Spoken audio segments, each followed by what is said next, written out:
Mark's hands trembled as he placed the photo of his daughter back on his desk, the weight of his decision hanging in the air between them. "I can't risk everything I've built for her," he whispered, his voice breaking. "You're my boss, we shouldn't do this." Across from him, Sophia's eyes never wavered. "And you're so damn hot when you stand up for what matters to you," she replied, closing the office door behind her. If you're enjoying this story of forbidden workplace romance and the struggles of a single father, please hit that like button and subscribe to our channel for more emotional stories that explore the complicated reality of modern relationships. Mark Jenkins never planned on being a single dad at 34. He certainly never planned on falling for his boss. Life had already thrown enough curveballs his way: his wife's sudden departure 3 years ago, leaving him alone with their 5-year-old daughter Lily, the mountain of debt, the sleepless nights wondering how he'd manage it all. The marketing firm where he worked as a senior copywriter had been his salvation, offering the flexibility he desperately needed and the stability Lily deserved. Sophia Chen had taken over as creative director 6 months ago. Brilliant, demanding, and impossibly charismatic, she had transformed their department with her innovative vision and relentless work ethic.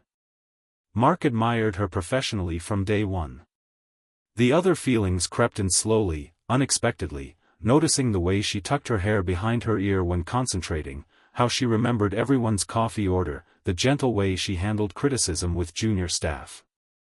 "Daddy, is Miss Sophia coming to my recital too?" Lily had asked innocently that morning as Mark rushed to get her ready for school. The question had caught him off guard. He hadn't realized how often he mentioned Sophia at home, how his daughter had picked up on something he was barely admitting to himself. "No, sweetheart. Miss Sophia is Daddy's boss. She's very busy," he'd answered, feeling a strange disappointment as he said it. Now, standing in Sophia's office after hours, Mark felt that same disappointment magnified 100-fold.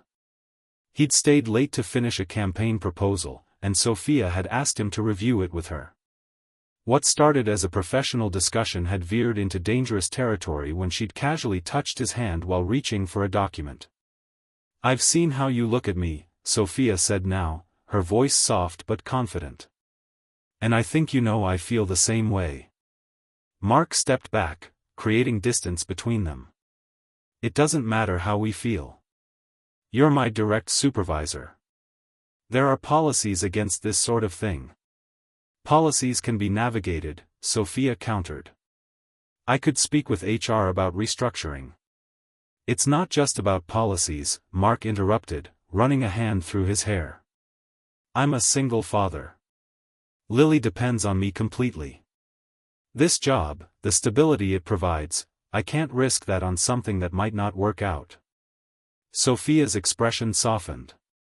"Mark, I would never put your job at risk. That's not who I am." "Intentions don't always match outcomes," he replied. "Office relationships are complicated enough without the power dynamic. Without a child in the mix." The silence between them stretched, filled with unspoken possibilities and fears.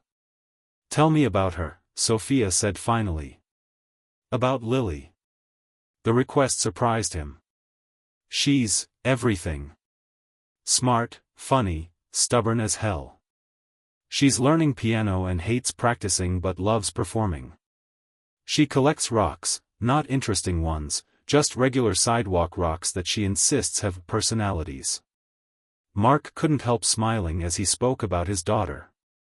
"She sounds wonderful," Sophia said, leaning against her desk. "And she's lucky to have a father who puts her needs first."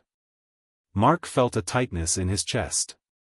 "After her mother left, I promised myself I'd never let Lily feel abandoned again.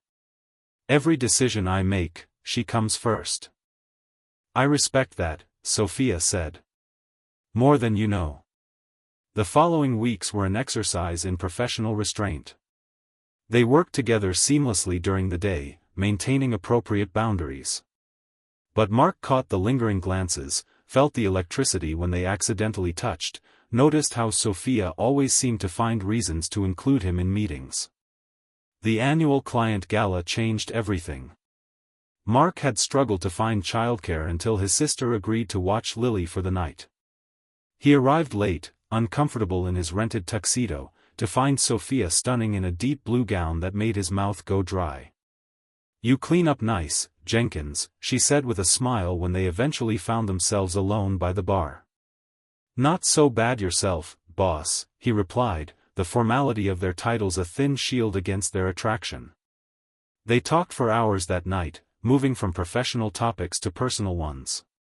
Sophia told him about growing up as the daughter of Chinese immigrants, the pressure to succeed, her failed engagement 3 years ago to a man who couldn't handle her ambition. "He wanted me to be smaller," she explained.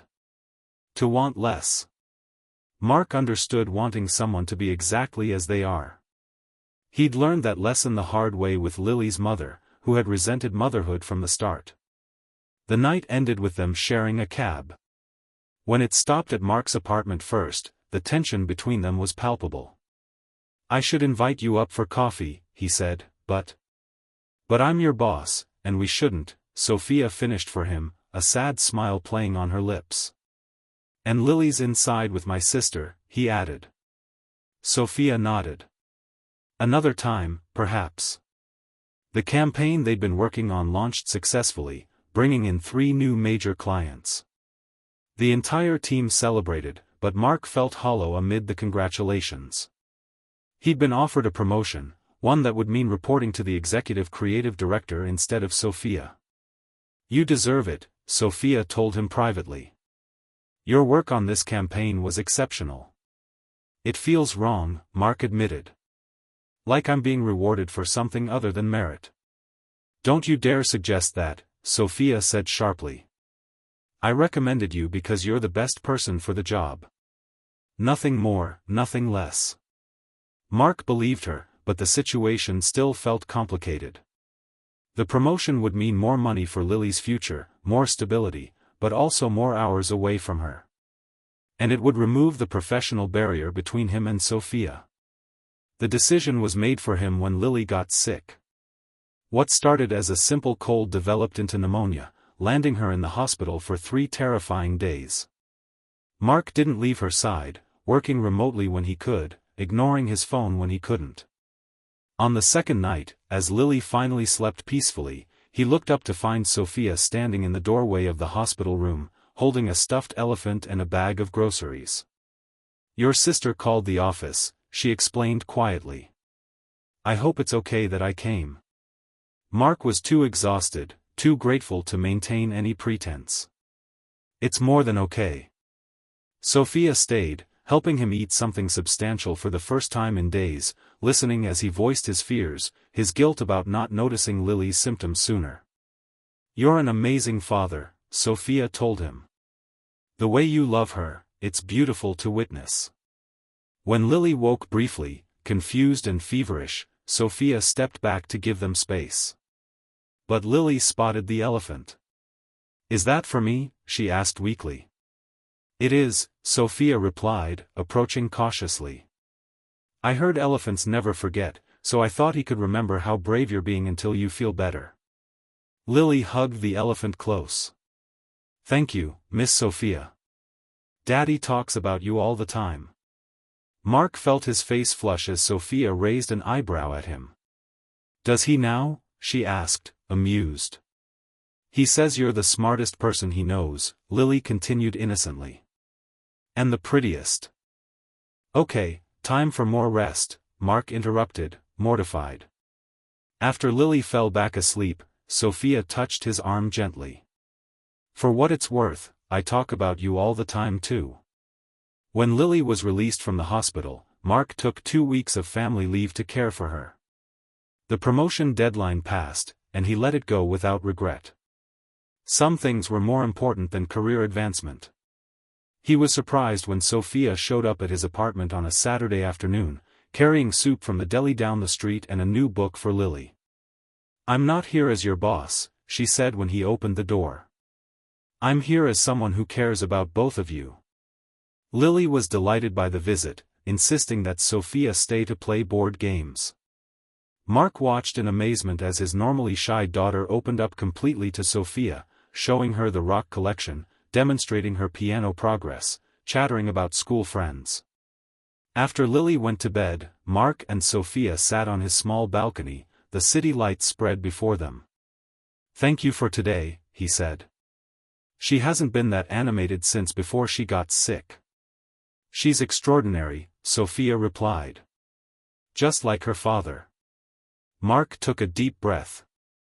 "I turned down the promotion." "I know," Sophia said. "I understand why." "It wasn't just about the hours," Mark admitted. "I was afraid of what would happen if the professional barrier was gone." Sophia turned to face him fully. "And what are you afraid would happen?" "That I'd fall completely in love with you," he said honestly. "And that it would somehow hurt Lily in the end." "Mark," Sophia said softly, "I think I'm already falling in love with you. And from what I've seen, loving you means loving Lily too. That's not something I take lightly." "It's complicated," he warned. "Life is complicated," she countered. "That doesn't mean we don't deserve happiness when we find it." The next Monday, Sophia requested a meeting with HR.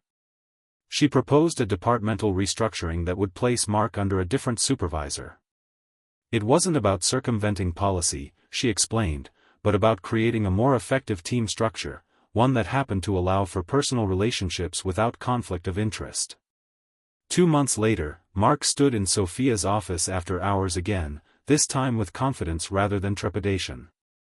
"Lily wants to know if you'll come to her recital next weekend," he said.